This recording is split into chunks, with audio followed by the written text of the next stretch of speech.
This is my brand new M3 MacBook Pro, and in this video I will show you my favorite Mac apps that I use for my content, for my freelance business, but also privately to live in a structured and organized way. I've actually only had the MacBook for a few weeks now, which means that all of the apps I've installed on it are actually apps that I've used in the past few weeks. For a better overview, I've divided the whole thing into 3 categories, and you can of course use the timestamps below to jump directly to the categories or apps that interest you the most.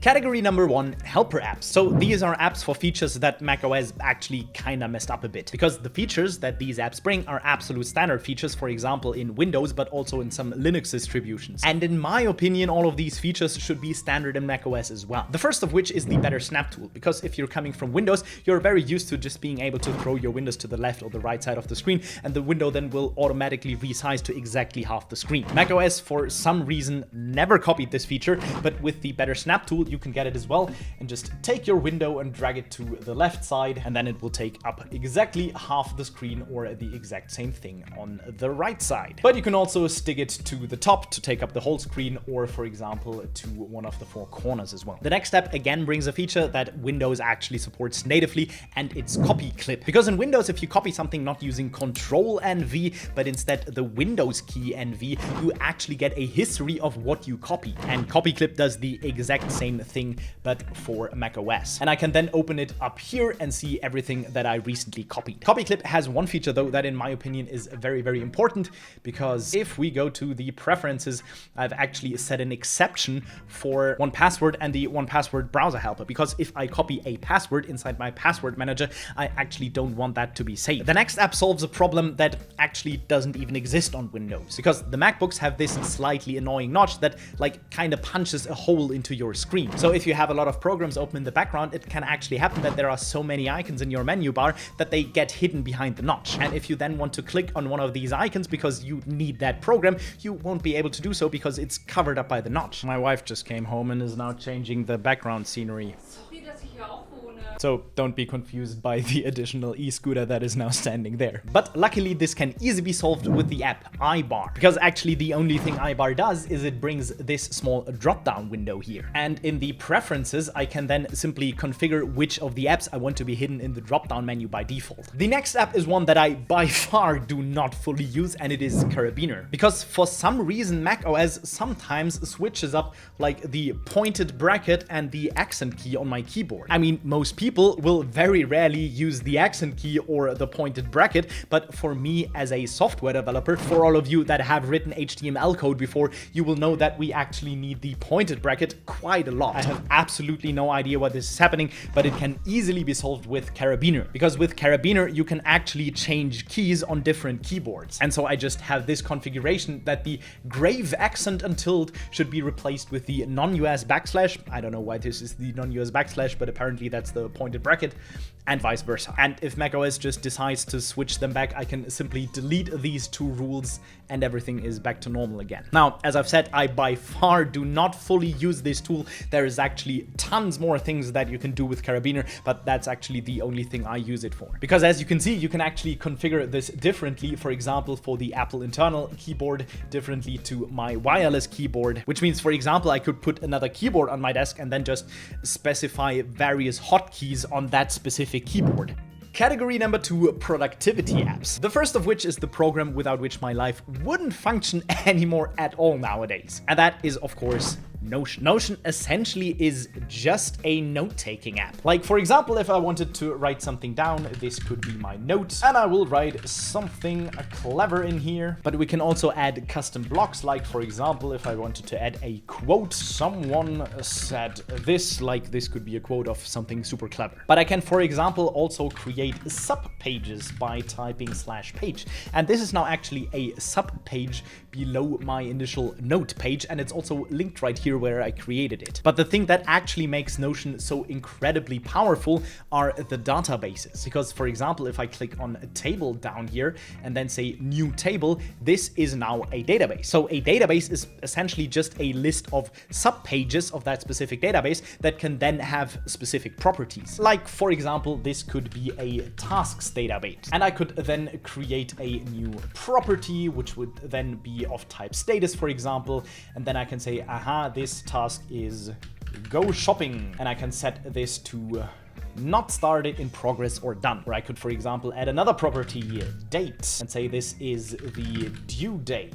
And I could then say, okay, I want to go shopping tomorrow, for example. And you can actually even connect different databases with each other. Like, for example, we could create another database which would then be projects, and then connect that to the tasks database so that each task is assigned to a specific project, for example. Now, as you can see, Notion is incredibly powerful, and explaining all of the features that you can do with Notion in this video would be a quite long video. Now, since we're already talking about Notion, let's talk about the next project by the exact same people, which is Notion Calendar. The Notion Calendar is actually basically just a calendar client, and you can connect any calendar that you want. Like, for example, in my case, this is my standard Google Calendar, but you could, for example, also, I don't know, connect your iCloud calendar, whatever. But the cool thing about Notion Calendar as an app is that you can also connect your Notion databases. Like, for example, I've already told you I have a tasks database, and I have that connected right here. So, for example, tomorrow I want to cook a chicken recipe, and then at the beginning of each day, when I'm time blocking my day and decide what are the things I'm gonna do at which points of my day, I could, for example, plan, I don't know, I'm gonna do that chicken pan at 3 p.m., which is very, very useful for pre-planning my day with the actual tasks that I have to do and that I have saved in my tasks database in Notion, which already gives me clarity about how my day is going to go before that day even started, and a clear understanding on what I'm going to accomplish each single day. Now, the very first thing you typically install on any new device, doesn't matter if it is Windows or Mac, is a good browser. And I'm using Arc nowadays. Arc is actually a pretty new browser, and it's actually just based on Chrome. So they didn't actually develop a new browser, but they just took Chrome and put some additional features on top. Like, for example, in Chrome, you also have your profiles, and you can switch between different profiles, but you always like have to go into the drop-down menu and everything. And in Arc, you can simply like scroll to the side, and there we go. I'm in another profile, or spaces as they are called in Arc. And I have pre-configured spaces, for example, for my German social media pages and my English social media pages. So, for example, if I want to check the analytics for my German YouTube channel, I can simply open them here. And if I then want to switch over to my English YouTube channel, I can do that over here. And I don't have to log out and log in again all of the time, because they are actually in different spaces. And one of the spaces is logged into my German account, and the other one is logged into my English account. But Arc, for example, also comes with some pretty decent AI features, such as, for example, this pull requests folder. For those of you that are not software developers, a pull request is essentially kind of a task another programmer has for me, or at least something from another programmer that I have to look at. And Arc randomly one day told me, hey, I've seen that you're logging into GitHub sometimes. Do you want to have an AI pull requests folder? So each time one of my colleagues creates a new pull request, it will actually immediately show up in this pull requests folder. So I don't have to check GitHub myself anymore, but I can immediately see if there is a new pull request. Next, we have another program that is running in the background all the time, which is Fathom. Fathom is an AI note taker for meetings. So it will automatically see if I join a meeting on, for example, Zoom or Google Meet. And then the Fathom note taker will also join that meeting, and it will record and transcribe the meeting and then automatically create a summary for that meeting. Like, for example, I recently met with my friend Sven, and I want to celebrate my birthday together with him, and we're soon gonna meet and build a loft bed for him. So in the summary of Fathom, we can actually see the meeting purpose was discuss plans for Sven's birthday, which is not exactly correct. Like, we want to celebrate together, but it's almost there. And then also design details for building a loft bed in Sven's room. But for example, it also automatically extracted action items that we have to do. Like, for example, we have to research potential locations for the birthday party. Now, I'm pretty sure all of you have by now already heard of ChatGPT, but there is actually a pretty new ChatGPT client directly for macOS. So it's running in the background all of the time, and I can trigger it a bit similar to how I would trigger Spotlight. So I have set it to Control and Spacebar, which will then automatically open up this window. And I can then immediately tell ChatGPT, for example, write a poem about the great YouTuber Vogelflug. And if I hit enter, it will start writing in the realm of pixels and light, where voices echoed through the night, and so on. But what makes this even more powerful is actually this right here. Because I can, for example, attach files, attach images, or even take an image just at this point in time. Like, for example, if I take a plant from the background and then take an image and then ask ChatGPT, what kind of plant is this? Then ChatGPT will tell me the plant in the image is a snake plant, which is absolutely correct.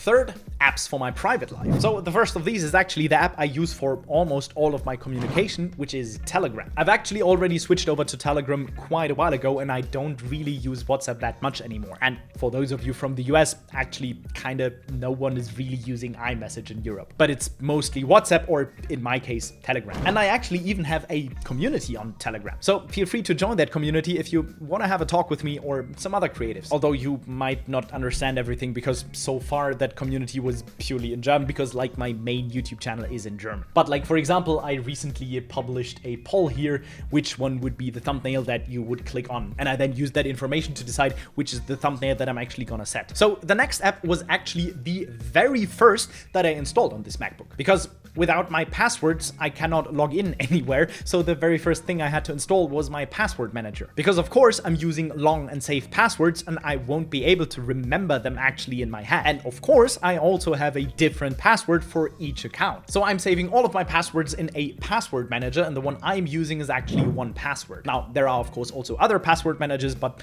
I use 1Password for quite a while now, and I'm very happy with it. So if you still have the very same password everywhere, or even jot down your passwords in a notebook or something like that, please use a password manager. Next, we have the program I use for all of my backups, which is actually Resilio Sync. Now, you can think of Resilio Sync as kind of similar to, I don't know, Google Drive or Dropbox or something like that. But the huge difference is that with a Google Drive, all of your data would be saved on a Google server, while Resilio Sync will actually just sync up two folders that are on different devices. Like, for example, I could sync up a device with, I don't know, an editor that I want to share my files with. But I actually also use it for my backups, because I have some folders that are synced with my NAS. Now, a NAS is a network attached storage, and mine is up there on the bookshelf. And I have some hard drives in there that are immediately synced with my MacBook. So if my MacBook ever gets lost, I can still access my data, because all of it will also be on my NAS. Now, besides the fact that I don't have to share my data with a big company like Google, there are two other things about Resilio Sync that are actually way better. The first of which is it's actually much cheaper, because like with a Google Drive, you have, I think, 15 gigabytes of storage per default. And for anything more than that, you'd have to pay. And of course, I also have to pay for the hard drives that I put in my NAS. But as soon as I have a hard drive in there, I can just fill it up with tons of terabytes. And the second thing that is much better, because both of these devices are in the same network, it's actually very, very quick. So for the folders to sync between my MacBook and my NAS, they don't even have to establish a connection with the internet, because it's in the same network and they can directly communicate with each other.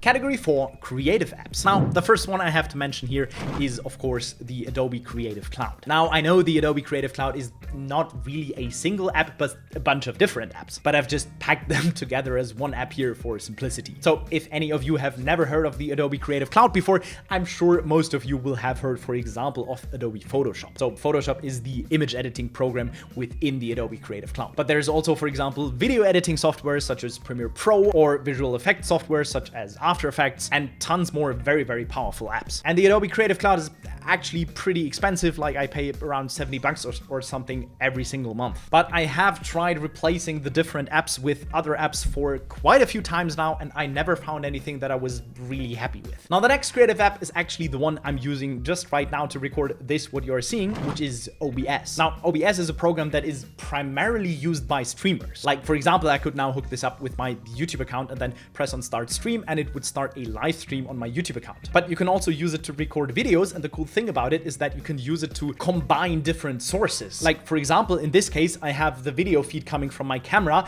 I have a screen recording, and I also have the audio coming from my microphone, all in the very same video file. And then, like, overlaying the face cam over the screen recording is something that you would typically do in an editing program, but because I already do it while recording, I actually save that step while editing. And for example, I also already have the color grading for my camera applied, and also some audio presets for my microphone and stuff like that. Now, the next creative app is one that is not just running on my MacBook, but also on my iPad, and it is TouchPortal, because if I click this button, you can see it immediately switches my scene in OBS. Like, for example, if I click back on this, we're back in the face cam situation, and if I click again on this, we are back directly in the camera view. So TouchPortal works kind of similar like a Stream Deck, but not in a separate device, but as an app on my iPad. And I could configure all of these buttons to do various different things, like not just controlling OBS, which is what I'm mainly using it for, but actually do all sorts of different things. Like, for example, I could hook it up with my smart home system and control lights with a button and stuff like that. But yeah, I mostly use it to control OBS, like switching scenes, but I also have this button here